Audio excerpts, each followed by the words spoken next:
Hello. Thanks, Yvonne. Good morning. Welcome to our panel. I'm Alex Schneider.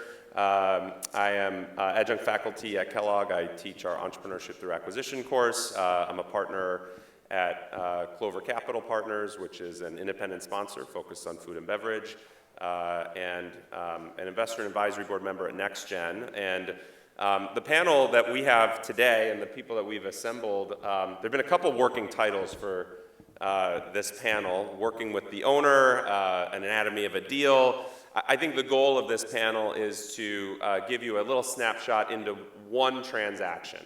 We've got some great people representing a deal that actually happened a couple of years ago and is still in the partnership phase, and we have the opportunity to chat with a lot of the partners on the deal here. So it's not going to be a lot of time, so we're going to try and jump into it right away. I want to introduce first John Beaudette, who maybe you can give your background as to why I brought you here.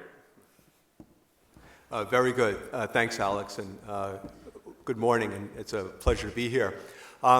So just a little bit about me. I'm in the beverage alcohol industry now over 30 years. Coming out of, I attended Villanova University, passed the CPA exam in New York, and went into some accounting, doing some audit work, and for both public and private companies. Worked in a couple of Fortune 500 companies, but my goal was really one day to really operate my own business. But I did spend many years, as I said, working with Fortune 500 companies. In the last, maybe from 1984 through 1996, working for PepsiCo. A lot of people don't realize they were heavily involved in the beverage alcohol space, trading Pepsi concentrate for vodka out of the Soviet Union. And that went on for many, many years. And as part of that program, eventually Pepsi sold the rights. The brand was called Stolichnaya vodka, which is still a very popular vodka brand today. But and Pepsi is quite responsible for the success of vodka today in the United States.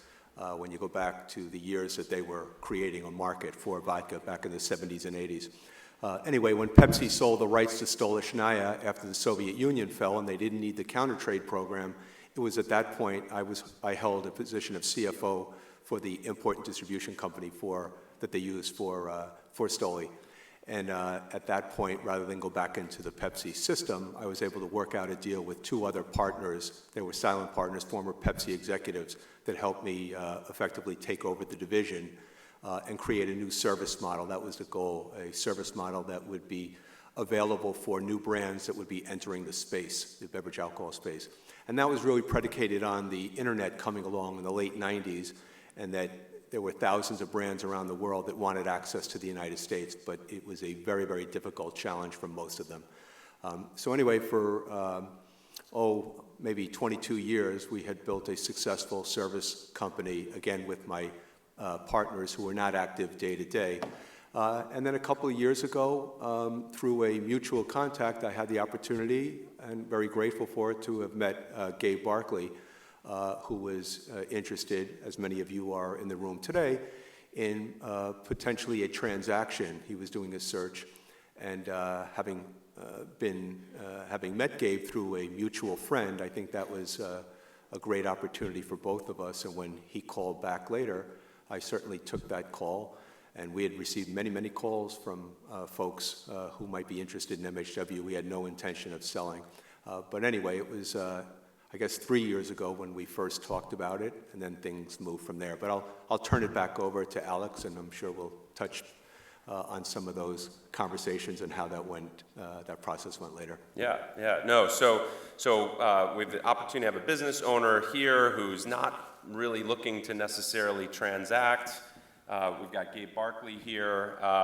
Give us a little of your background and why you got interested in ETA, and then how you sort of came upon MHW.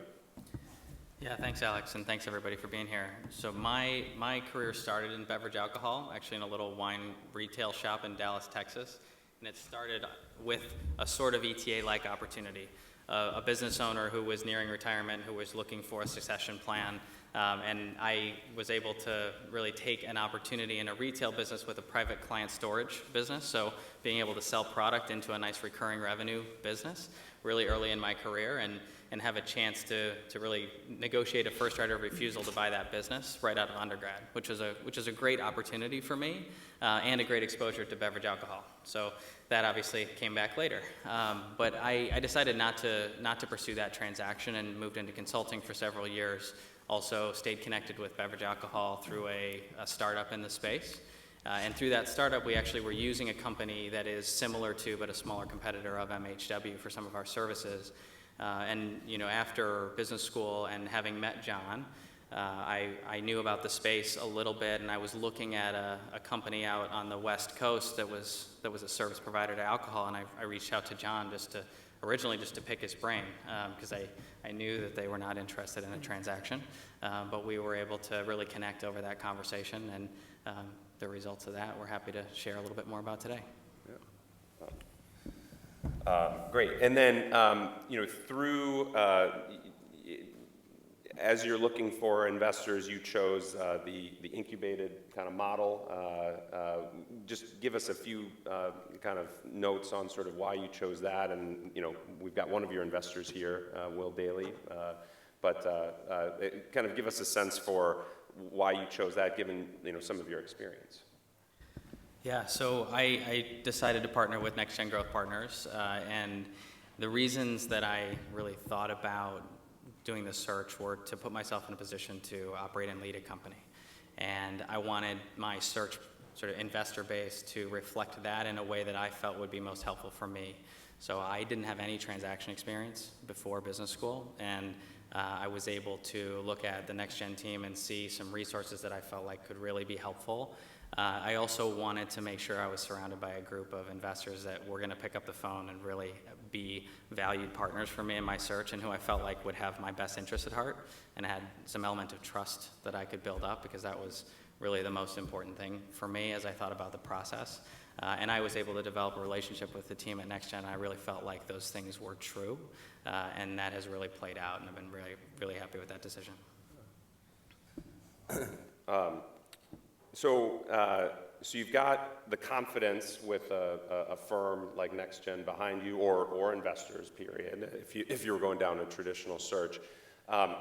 What was your approach to John, and how did you? It sounds like you reached out more for advice initially, but maybe walk us through that switch, or the inquiry, because I think a lot of people here who haven't sort of approached a business owner are really anxious about how do you cross that bridge? Yeah, and I'm actually really interested to hear John's perspective on this question too. So the way that I remember this is I reached out to John because of this other opportunity, and I knew he was a thought leader and really a statesman of the space, and I wanted to understand how he was thinking about the evolution of alcohol and the industry in the U.S. And so that's the context in which we set up a conversation. Through that conversation, it really became about the space more broadly, and then we started to talk about, since I had some exposure to the competitors of MHW, we started to talk about some of the pressures on the MHW business and some of the opportunities and threats that some of the things that other competitors were doing. And it turned into, I think, most of the afternoon and a lunch from what was set up to be a 30 or 45-minute conversation. And so, maybe a third of the way through that, or halfway through that, John said, basically, why are we here? Like, why are you asking me these questions? And so I shared a little bit about the NextGen process and my search process and what I was trying to achieve.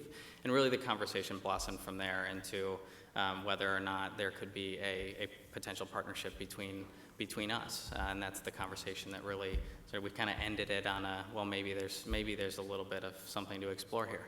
And so followed up, and that conversation ended up going pretty well. So, John, now you'll see the other side of the story. Now we'll kind of see your point of view. So Gabe reaches out to solicit your input as a domain expert. You're talking with him. At what point are you kind of like, oh, this is you're learning about the NextGen model and that he's looking to buy business. At what point are you sort of thinking like, hey, I might be interested in talking about a transaction? Sure, I have to give Gabe credit. He left one thing out. As part of the conversation at one point, I attempted to hire him because what I found was the meetings that we had and talking about vision and future, they were not meetings, when you're running the day-to-day business like we are, 110 employees and international business dealing with so many different players out there. Sometimes you lose sight of where should the next 5 to 10 years be? And yes, you are giving it some thought, usually on an annual plan basis. But I found in the conversation with Gabe, he had done a lot of research about the industry, and I was struck by how much information, first of all, the capacity of information he was able to hold, and then also to express thoughts on where the industry might be going. And I think we shared a lot of common approaches in terms of maybe how one might be able to maximize that potential benefit down the road. But I looked at it as less about, maybe an acquisition, but more about how do I get this guy maybe into our organization. Of course, that wasn't where he was going. So ultimately, I said, hey, come in as a sort of like a consultant, get to know our business and so forth, and maybe we'll talk more about that later. But the idea really is that when you meet someone, and I think this is important for those of you that are in that search mode, oftentimes the owner may not be thinking about a particular path like that, and it becomes then the relationship side of it, and then your ability to impress them about what are the possibilities of first maybe the industry, and then your company within that industry, and probably lastly, you personally within that structure too. So I think if it goes in stages like that, it can be very, very valuable for all the parties, and certainly as far as I was concerned, it seems to be the steps in the process that took us to a deal. Yeah, that's incredibly insightful. And it sounds like, again, part of it was your ability to envision Gabe in your business, playing a role that would be useful. Yeah, no, very true. And then, as the process develops down the road and Gabe comes in and he's literally getting to know all of our employees, and there's a comfort level then. I'm looking at chemistry, I'm looking at our executive teams, the other officers in the company, how are they interacting with Gabe and so forth. And so there was probably a 9 to 10 month opportunity. The other thing is that he had full access to literally everything in the company. And I think that was important because I wanted to make sure, number one, I wasn't so sold on maybe we wouldn't do a deal. But at that point, I wanted to make sure that he could see everything and that basically, our employees could get a sense. Because at the end of the day, this was going to be a partnership, and truly a partnership, one in which I would be staying for many, many years after. And so I thought it was very important to get him as entrenched as possible before anything would happen. That's pretty unique, and I think shows a lot of, obviously, kind of faith and foresight by you. Also ends up being diligence on Gabe, kind of along the lines of diligence. Maybe let's switch gears here to Will and talk a little bit about the process, about John's kind of learning about Gabe by giving him an opportunity to consult with the business.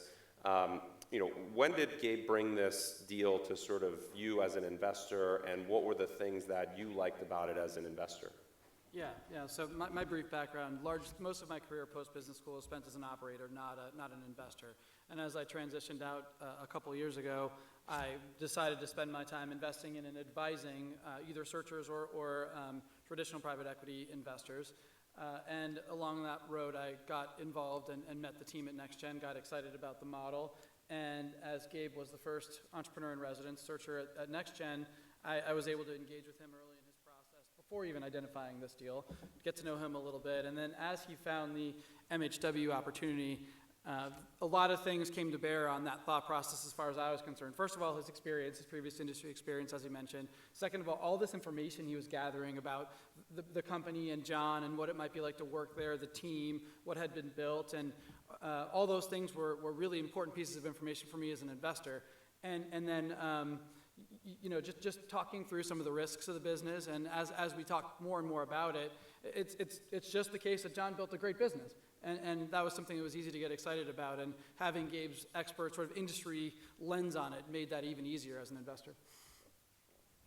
Cool. So obviously, in the deal process, there's getting your equity investors involved. You also had to secure some debt. We've got Peter Fidler here. Peter, can you tell us a little bit about RF Partners and kind of how you got involved in the deal and why you were interested in it? Sure. Thanks, Alex. We got involved actually through Will. Will and I have been friends for almost 15 years now, and told us about the opportunity, introduced us to the NextGen team and to Gabe, and it immediately became clear to me that Gabe had put together a 50, 60-page deck that answered 98% of our questions, and so the diligence effort on this was quite easy, in part because of the access that John, you gave him, and the trust that had been built up front on both sides. And so for us, diligence was very easy on the business. Really what we spent most of our time was understanding John's motivations. Was he doing this to simply maximize value and to exit? Was he still passionate about the business? What was it about an exit now? He's a young guy. He'd spent a lot of time, quite proud of the business. And within kind of 10 minutes of the meeting, we could tell that this was a transaction that made a lot of sense on both sides. John was highly engaged in the business. He's still passionate about the business. But there was a lot of respect for what Gabe brought to the table, and he was truly looking for a partner. And that's not always the case. I mean, it's perfectly fine to buy a business from an owner who's wants to exit, and that can work. But from a lender's perspective, it gave us an enormous amount of comfort that our first rule is sort of like the Hippocratic oath of like do no harm in medicine. The fact that John was really looking for a partner and that they genuinely seemed to complement each other and to like one another gave us a lot of comfort.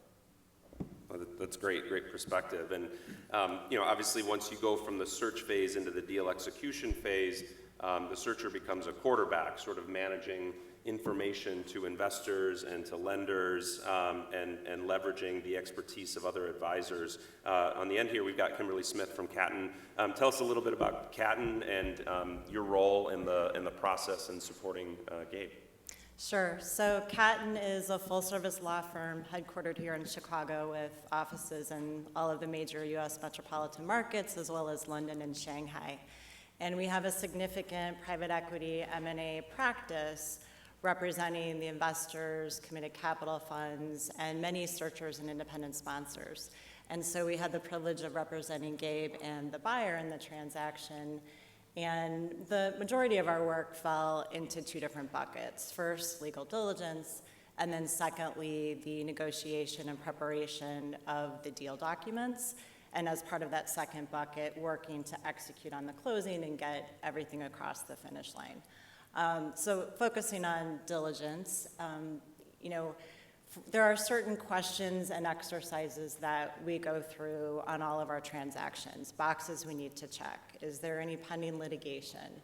If it's a manufacturing or industrial deal, are there environmental problems? And so we do have standard diligence request lists where we ask all of those questions. But we also try to more specifically tailor our approach for the business. And so that requires in-depth conversations, both with Gabe, based on what he knows about the business and the industry, and then also working with the sell side, so John and his advisors, to really make sure that we're focusing on the key areas of potential risk, where is the revenue coming from, what's driving the business going forward, so that we can very quickly advise the buyer and Gabe on anything they should be thinking about in terms of how to structure the deal, how to execute it, and then run it operationally going forward. Awesome. So, Gabe's managing a lot of different sort of work streams in order to kind of get the deal done. We get the deal done, and you guys are partners. With the remaining time we have on the panel, would love to kind of hear about sort of how things have gone. So, the role from your perspective that Gabe has been able to play, where he's adding value, and sort of how has it matched what your expectations were going into it? Well, naturally, everything doesn't always go according to the plan. Obviously, when you restructure or reorganize a company like that, one of the important elements, as we've talked about, the word partnership or partner has come up 4 or 5 times already this morning. It was one of the things that ultimately sold us was this concept of partner. When we were just about to close, maybe 5 or 6 weeks before we ultimately closed and made our final decision, I got a chance to meet the whole team. Will Daly came in, Brian O'Connor, and had met Mark Agnew, and then Peter came in as well, and we had a chance to sit down and actually review a 5-year type of plan, and I think that was very, very critical to the ultimate deal. I was very impressed with their knowledge and the way they were looking at MHW and the way they were looking at our role, my role, and those that were very important in the organization. I have a couple of talented children. My daughter and son are important parts of the business, and that would continue. That was important. Also my son-in-law, and again, talented people, but also people that had been with me in executive roles for 15, 20 years. And so we looked at it from all of those, from different angles. And that was very, very important. So then when Gabe joined, the first 6 months, he came in effectively as general manager, which was a request on my part rather than, serving initially as CEO, because again, I just wanted to transition it. He had full authority and power to do everything, of course. But I think he was, that was very helpful, and I really appreciated that we took an approach over the first year that we thought would make the transition easier for many of the parties. And I think that's gone, again, you're always going to run in, it's a major shift. Owners have to step back and understand whatever ego they may have. Okay, they've got to check that at the door, because once the entrepreneur in residence is now taking in residence and is running a big part of the business, then you have to make sure the owner's got to step aside and make sure they're focused on what they can do best to lead to that final vision or that game plan at the end of the day. And I think Gabe and I have done a very good job of working our way through that. We don't always agree on things, but we're able to get together for breakfast meetings and look at the issue and run it by ourselves and maybe others and so forth. But we've generally been able to come to good decisions. That's great. And Gabe, for you, as you sort of transitioned into the residence role, what did you find sort of met your expectations, or what was different from your expectations kind of going in, particularly as it relates to transition of authority and the relationship? Yeah, excuse me. Yeah, I think the process of having such a great level of access and being able to build such sort of really deep relationships for the context with a lot of the team was incredibly helpful. And I think for our success since the transaction and for the success of the transaction, I can't thank John enough for really that part of the process, because it really did help us develop a partnership very early and build trust very early before we were going to be in situations where we might not agree on a decision and have to get together over breakfast and eat a lot of Belgian waffles, right? So, I think that's a critical piece. I think in terms of sort of expectations coming in, John felt strongly that transition time was going to be really important, and ultimately we agreed with that. And I think doing that allowed us to take the relationships, and me to take the relationships that I had built and expand on them in a slightly less threatening way. But at the same time, John was able to, and really did in many ways, step back from that table a little bit and let me come in and start to develop the leadership relationships with those folks also, which helped us through that process. right? And so things always develop. There's always changes from what your initial thesis is to where you go.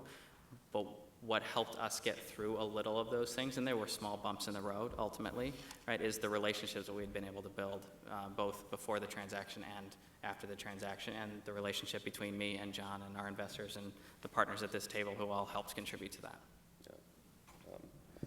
Awesome. Well, I could keep peppering you guys with questions because this is fascinating, but I'll kind of open it up to the audience here. Questions for the panel. We definitely have a little bit of time for that. So.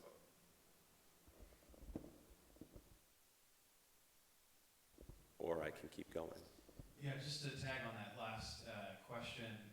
So once post-transaction, once Gabe, you were a part of the business, and John, as you were, now had a new partner, how did you both ensure that you still maintain that trusted relationship that you built, obviously along that whole search process, and then going forward?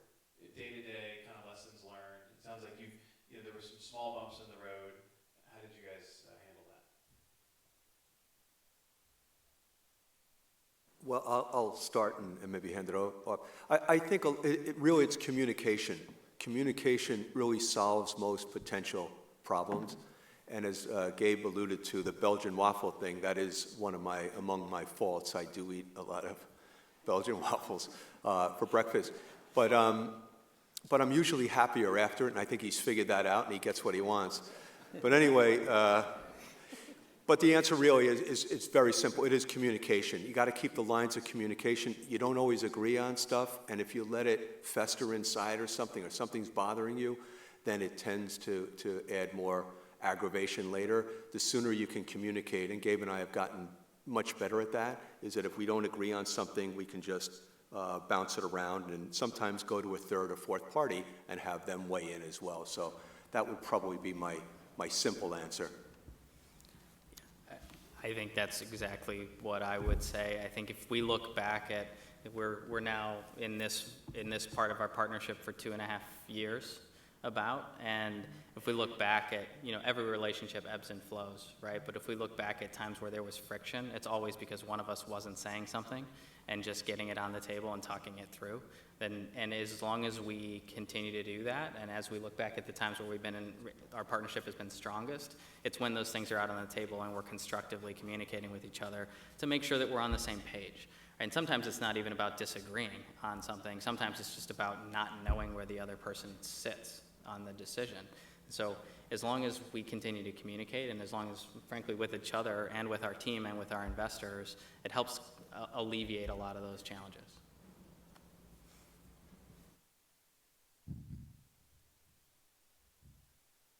Gabe, I was wondering if I could please get some advice about how to get industry experience, knowledge and keep up with industries.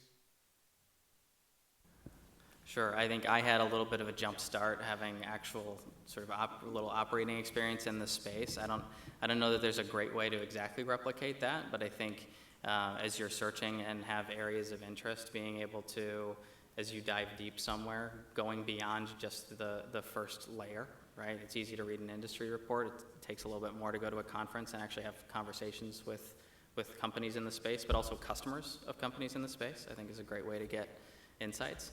And understanding where you want to focus when you're looking at a company, and then evolving your knowledge of that space over time is the best way to do it, I think. Yeah, I'll chime in a little bit because one of the nuances here that I hopefully you guys appreciate is that John allowing Gabe to be in the company as a consultant is unique. That's not often the case, and it was one of the questions I was going to pose to Will. How do you get smart, or how do you kind of diligence a business to that extent, and maybe how do you get up to speed on an industry that you might not be as familiar with, unlike Gabe was in this case, if you don't have that luxury? Yeah, so outside the context of this, obviously we all have networks of people that we know, and one of the things that's been a successful element of the NextGen model is surrounding the entrepreneurs in residence with advisors and industry experts that they can leverage. There might be something that Gabe came to me with, but he wouldn't have come to somebody else with, or vice versa, just based on our experience. And for me, I just invested in a business 2 weeks ago, and it just so happens that even though I'm not an entrepreneur in residence and never will be, one of the advisors in the NextGen network also is an industry expert in the space that I invested a business in. So that's just an example of finding resources. People use the word river guides, but finding resources in different industries and really leveraging them and leveraging your network to dig deeper in an industry that you may not have all the information you need at the beginning of a process. So. I had that same question actually was asked of me this morning by someone potentially in the room, I think.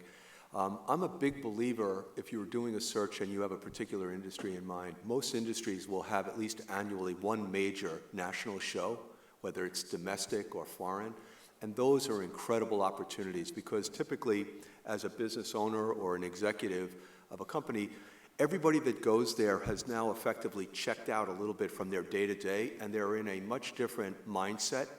They're more open if you catch them at breakfast or cocktails or whatever. You can meet more important people in a short period of time at a trade show where they're actually, they may not have ever thought about selling their business or their brand or whatever, but they're in an environment where they're more receptive to bounce ideas around and things like that. And so, again, the referral process, everybody's looking to meet people, and then by virtue of meeting a few people, the referrals come so fast, and over a 2 or 3 day period, I think you can do more damage in a positive way in 3 days at a major trade conference for an industry than you can in a year trying to cold call or try to get referrals through. But anyway, just a comment. So, John, this is a question for you. Was the fact that Gabe had kind of this, army of advisors behind him a major factor in your willingness to do the deal? Very, very significant. As I mentioned, these were top guns. We had an opportunity, as I mentioned before, about 6 weeks before, when we were still in sort of that decision mode. I had already, in my particular example, I brought my family in and actually had a vote because I wanted to make sure everybody was on board because many of them work at the company and so forth. And so I didn't want anybody thinking. Also, my partner at the time, earlier one had passed away, but he was older than I was, and he had a position on it. But when we had that presentation, and I mentioned Will was there and Peter was there, it was quite impressive. And yes, they broke out the 5 years, and part of it was, of course, organic growth, and there'd be acquisitions, and there would be some international activity. And some of these things were actually probably investments that we probably wouldn't have made. It would have required the kind of thinking and resources that the group would provide. And yes, it was very, very critical because that chemistry, I thought Peter did a phenomenal job from a banking perspective. And then having someone who, Will has been through the process, he's actually been through the model, a similar model, and had been very successful at it. Brian, the same thing. I talked about Mark Agnew, one of the early folks that I met on it. And one was more impressive than the next. And I think together that helped me. And I know my partner, again, who wasn't active day to day, was but was formerly the head of HR for Pepsi International for many, many years.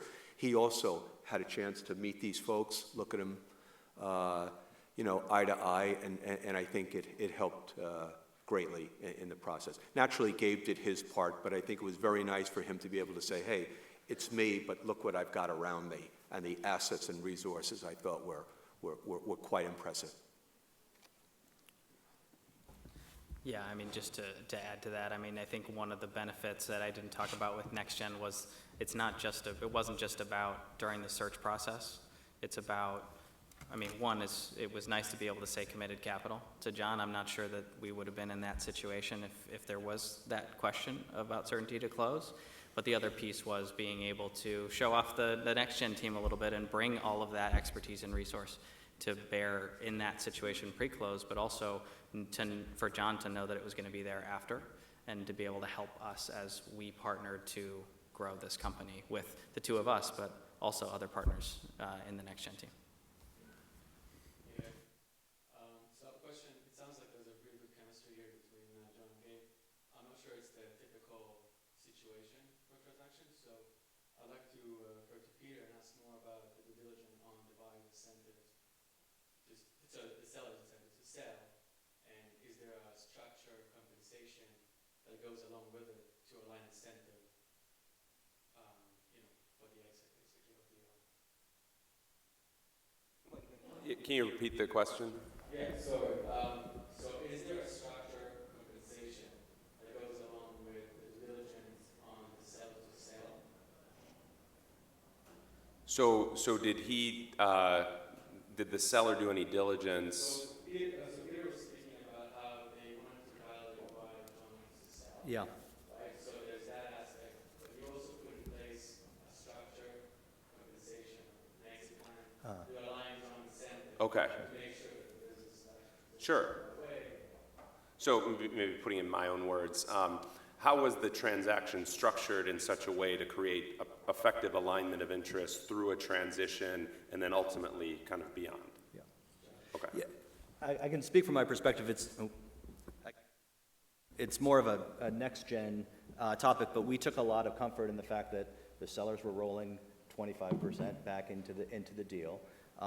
There was a note involved as well, but really more importantly, it was and there was an employment agreement in place.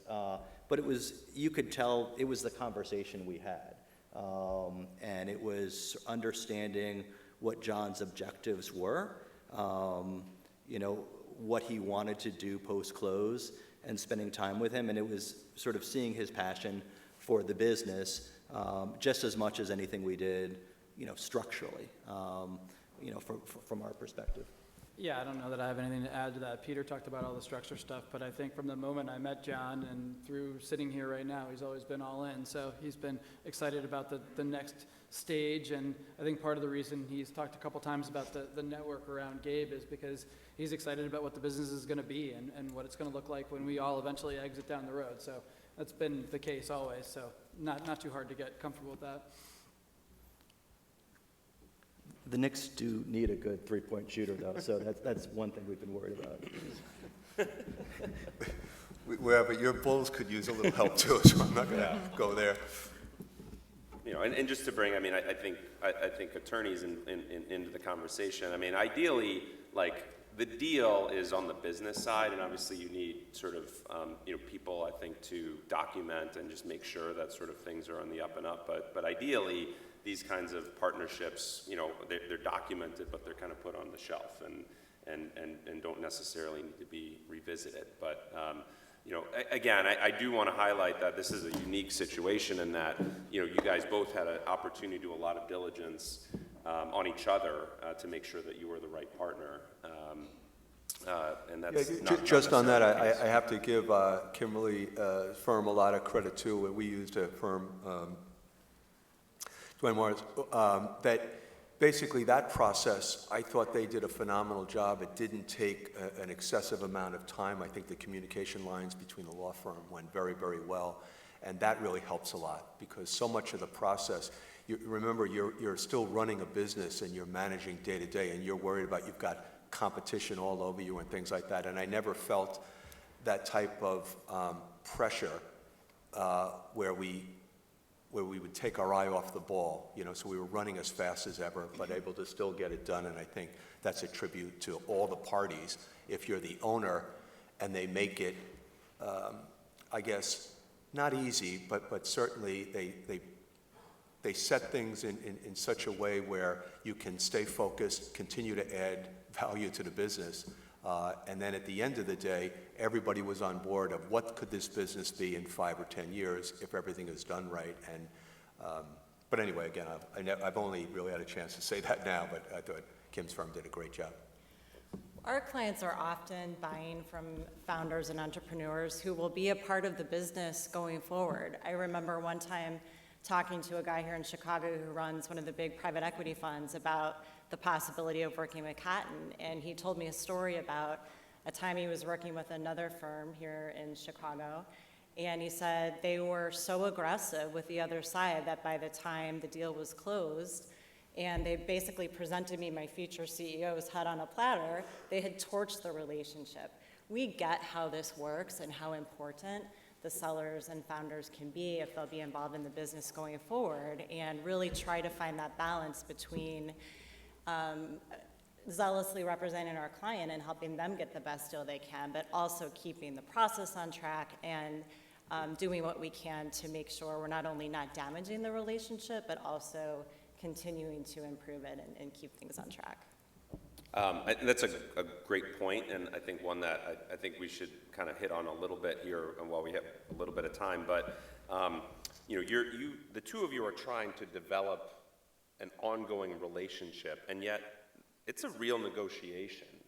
How do you leverage your advisors in that sort of good cop, bad cop sort of scenario to make sure that you can still have a working relationship going forward, but you can also fight for what you need to in a transaction?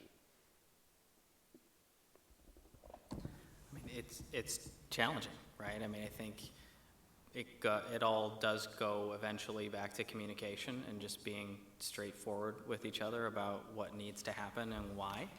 I think having the NextGen team behind me and being able to help sometimes talk about their needs in this conversation as also my needs and John's needs and the rest of the company's needs come into view here can be helpful, but having a close alignment with your investor group, whoever they are, and having an open and candid conversation with the party across the table with the spirit of that future partnership you're trying to build is really important and also really, really challenging. Sometimes if you have a group that you can rely on to take yourself off of that table for a minute for some of those conversations, that can even be helpful, right? To have, if there's a particularly challenging conversation that needs to be had, it's sometimes helpful for that to come from the person who that need is stemming from, rather than for you. And that can be a good way to really have that full partnership, have that line of communication open among all parties so that everybody's really going in, both eyes open, and that's really important. Yeah. All right. Thank you very much. Please thank this panel for sharing their thoughts on working with the owner.